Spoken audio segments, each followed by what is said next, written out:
Alors j'ai reçu plusieurs mails là cette semaine où on me demandait de revenir un petit peu sur critères. Souvenez-vous, j'ai révélé et aussi, il n'y a pas que moi, attention, hein, les autorités ont parlé de pas mal d'actions malveillantes de pirates qui tout simplement profitaient de la mise en place des zones à faible émission, c'est dédié les ZFE, les fameuses zones qui vont permettre aux voitures polluantes, de ne pas venir continuer à polluer les centres-villes. En tout cas, c'est une mission dédiée, bien sûr, à l'environnement. Ce que j'ai fait, c'est que je suis allé regarder un petit peu cette semaine, comme je vous l'ai montré, d'ailleurs vous retrouverez ça dans les rediffusions, dans les rediffusions, vous retrouverez quoi? Tous les sites qu'on a pu remonter pendant quelques jours.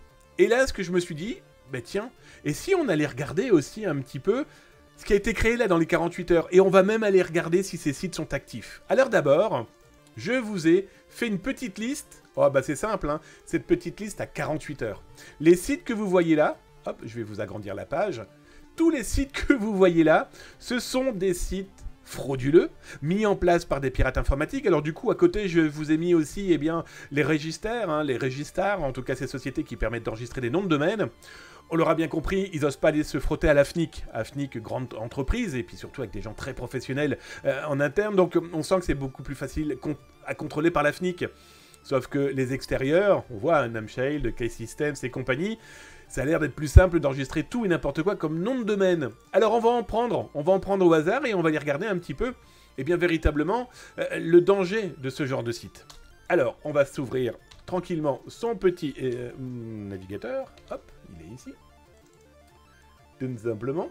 Je vais prendre le premier. Alors, je vais enlever les parenthèses parce que ça, c'est quelque chose que je vais diffuser après l'émission sur Zataz, parce qu'il est important, comme je vous le dis, hein, alerter, c'est clairement sauver les autres.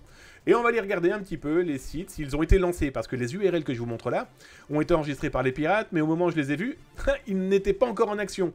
Et bien voilà, c'est encore la même bande, cette même bande qui a ouvert, je pense, maintenant, aujourd'hui, plus de 200 sites. Alors déjà, je vous ai expliqué, vous pourrez retrouver l'article sur zataz.com, que nous, on en avait référencé plus de 110. Bon voilà, c'est simple, ça n'arrête pas. Et là, comme vous voyez, l'URL qu'on vient d'utiliser, on est exactement dans la même fraude, le même système. Vous retrouverez d'ailleurs la vidéo dédiée à ce genre d'arnaque. Vous mettez votre plaque d'immatriculation, etc., etc. On va aller regarder juste par curiosité. On va prendre une autre adresse.